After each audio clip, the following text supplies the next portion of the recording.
Hey guys, today I'm going to be doing a review of the WORX Bladerunner X2.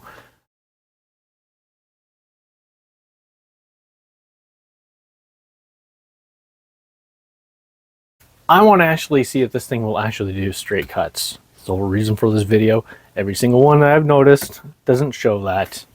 See, I'm going to be doing small little projects and I need to find out if this thing will do it. I don't want to use my table saw because, well, I don't trust it doing small things. But okay, let's go ahead and open this thing up.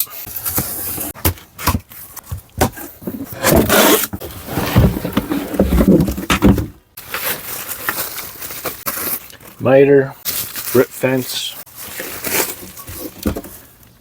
Strange rip fence, but okay. Extra stuff. I'm just going to put it over to the side. The books. Nothing else in here. And let's get rid of the box. That's it. Pretty basic. Alright, let's go ahead and put things together. Oh, I gotta actually screw that down. There's no lock. Really? Alrighty then, let's do that.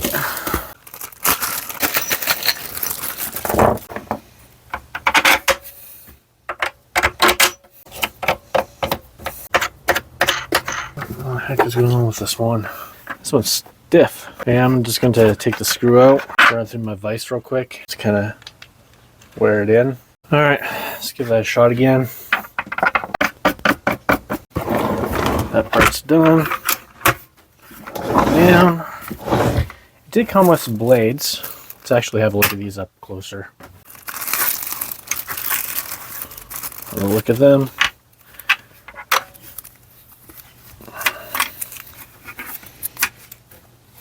Lines for steel, ceramics, scrolling, and aluminum. Now I'm not sure how strong these are, so what I ended up doing is I did buy this one as well. Okay, I just want to quickly note that this blade right here that I was just talking about does not fit on here because the stem itself is too short. If it was a little bit longer, I'm sure it would work just fine on here. Maybe, depending how far it sticks out right here. But yeah, it doesn't fit, so I'm just going to ignore that one. But these blades here I'm about ready to talk about, these are actually pretty good. I did also pick these ones up. So I have alternatives. And since I have a jigsaw, I got plenty of others. Put the rip fence on first. Alright, this is better than what I was doing.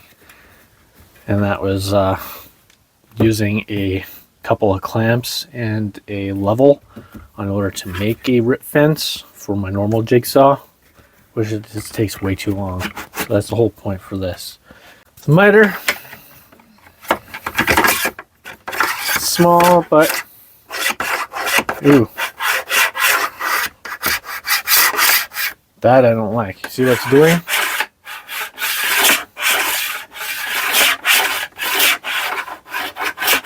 Oh, it was binding up.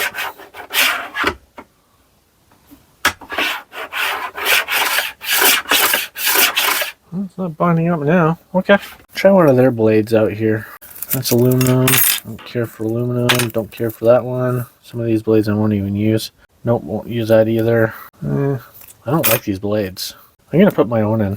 Like maybe I would use the scrolling. Not for my project though. And the timber, no, these would.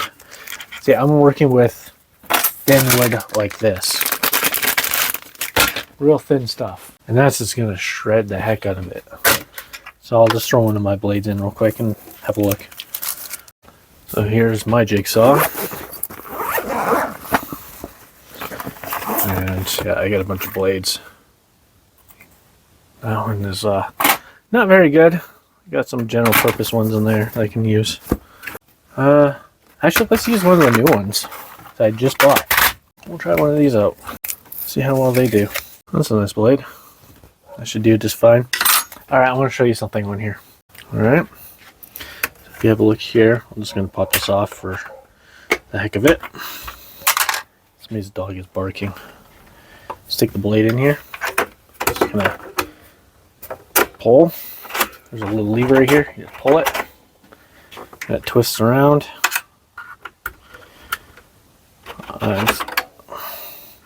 She stays in. Twist it again, pops right out. Put this thing on. That goes over. Let's turn this thing on and test it. Alright, for the sake of this video, I'm going to actually show you guys how to set this up and show you that it actually does straight cuts. I already know it does. I have tested already. But I'm going to go ahead and check both marks here. Make sure that it's dead centered to about 2 inches apart. There we are. So 0, 1, 2. I wouldn't trust this for my measurements in between the blade and the rip fence, but for the sake of this video, I will. And the tripod is in the way. So I'm going to lift this up a bit, drop it down, tighten that. Snug. As you see, it's loose here. Just tighten the back part up. Now it's not moving. That's still free to move. Alright, the only thing you gotta do is turn it on. Yeah, my tripod's in the way. I had to move you guys back a bit. Alright.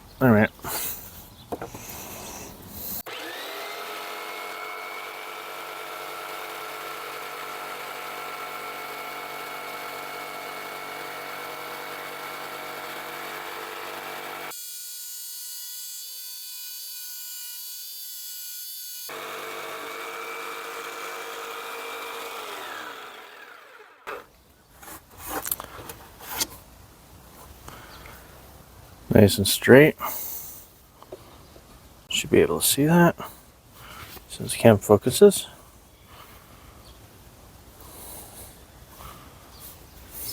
And just to actually show it to you on here.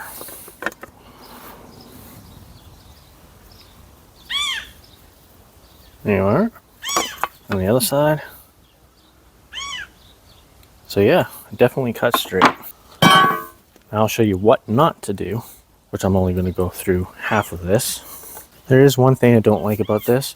The riving knife in the back here, if you can see, the riving knife back here, it can bind up, and then you really got to push it through because it's really tight in between.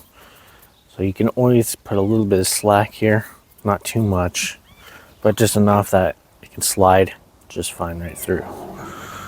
Alright, so this is what not to do. I'm only going to go a little bit through. I'm not going to go all the way.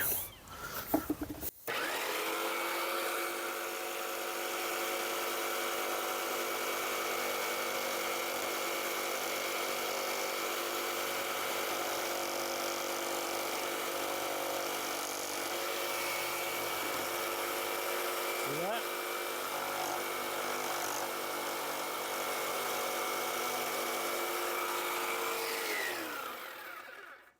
Did you see what it did?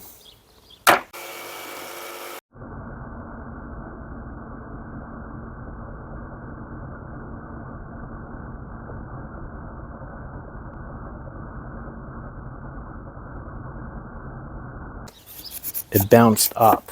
You don't want that to happen. That's the whole reason for this top piece. This is meant to keep it down. Sometimes you might not actually be able to use that if you are trying to cut closer to, I don't know, say 1/2 inch, because then the guard won't go down all the way. So then you have no choice other than to cut like that. Let's go ahead and grab the miter gauge. Same thing as before. Snug it up.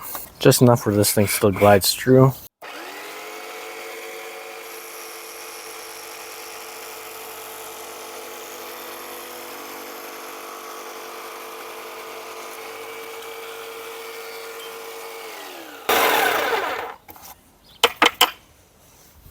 Alright.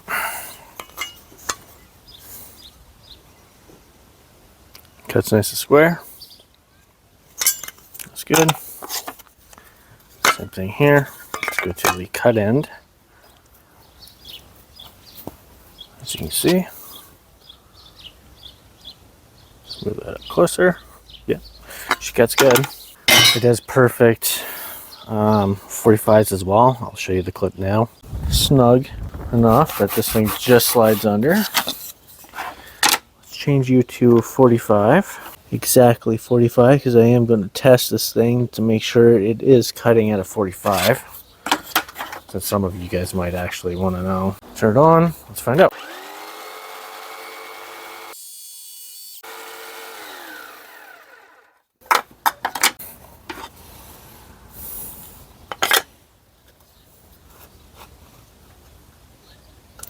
Yeah, there's 45 right there. You can see it. It's pretty flush, so she works. Let's go to, say, I don't know, 30. And if you want to see where the 30 is on here, right there. I know the camera's having a hard time focusing. There you go. Exactly 30. So I'll be cutting off that 45.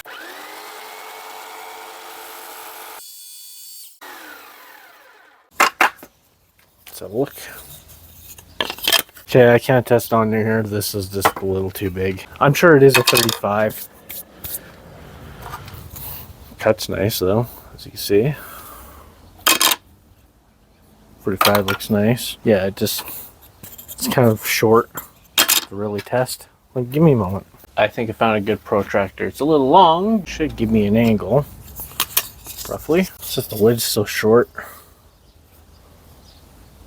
I'm gonna have to rough it. So I kind of roughed it over here. It's just awkward piece of wood, right? And you can see that's almost at a 30 right here. So there you go. Now you got to see it in action.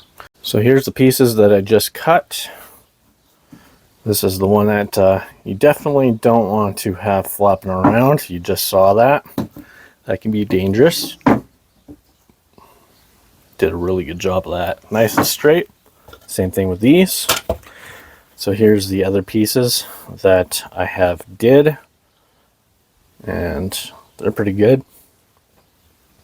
You see how straight those ones are? It's been done with this as well. So yeah, it's did quite a good job for cutting. Alright, so I want to show you around it. Have a look.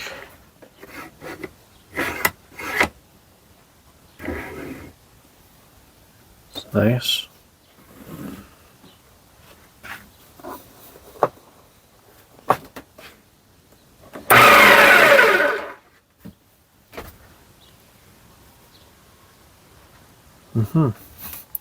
One thing I didn't show is this. That's for your vacuum. It's plugged in right at the top right here. Like so. It stays like that. Then you grab your vacuum like this. This is a Mastercraft one. And just stick her on in. And that should help out with the dust. It doesn't come with push rods. That's just from my my table saw. So let's have a look at the rip fence. It's all plastic, but yeah, not bad for its price. So yeah, that's what I was looking at. I wouldn't trust the measurements at all. It's better to go off by the edge of the blade and by the rip fence or whatever you're doing on that side. Go from that. Don't trust this. But this is really handy because it's on the other side as well. So that way, if you don't trust these lines or you're just not in the line, you know, like you're in between or whatever, you can go off by a ruler on both sides just to make sure that the rip fence is exactly straight.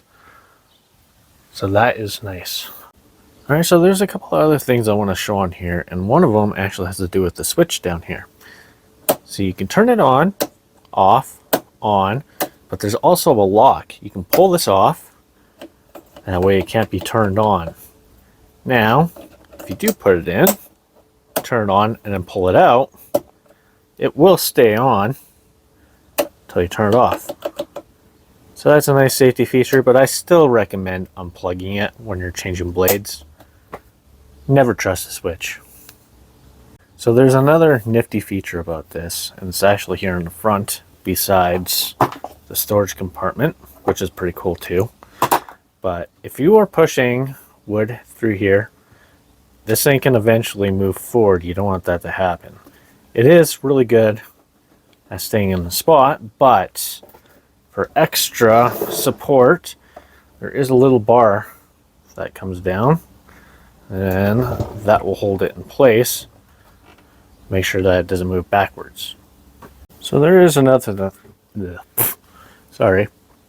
So there is another thing I want to actually show on this, and it's right here in the front of the blade. Now you can see that there's a couple of rollers on the side right there. That just helps to make sure that the blade doesn't deflect to the right or the left. Let's have a look at that up close. There you are. And you can see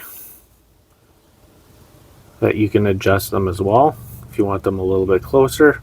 Although it seems to be alright the way it is by factory.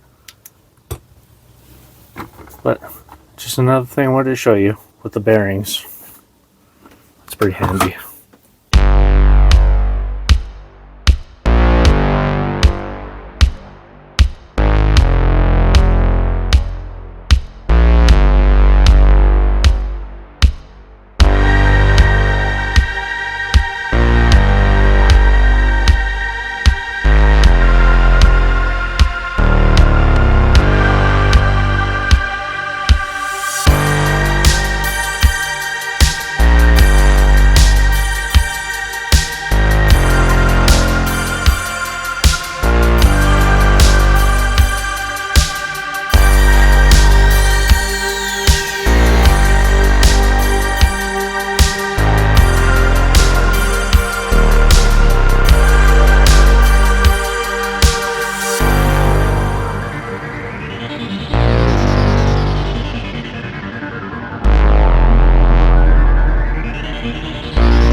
There's a couple of versions of this. There's WORX and then there's Rockwell. They're both Bladerunners. I swear these things are just made in the exact same factory, and these guys are just slapping their logos on them. It pretty much goes with any company really that doesn't build things, they just slap the logos on it. But yeah, if you get the Rockwell version, it's the same thing. I swear, like I said, they come from the same factory. They're just different colored. Got their own logo on it. But overall, it's a really nice unit. I like it. It's definitely going to be something that I'm going to be using in my arsenal of tools from now on. Like the cuts it makes, that's pretty good. I wouldn't recommend freehanding with this. Just use a normal jigsaw for that. If you want straight cuts, this is the thing to use. If you don't want to use your table saw or like a bandsaw or anything in that type of category that does straight cuts with rip fences and whatnot. Anyway, hopefully you enjoyed the video. Please rate, subscribe, and I'll see you in the next one.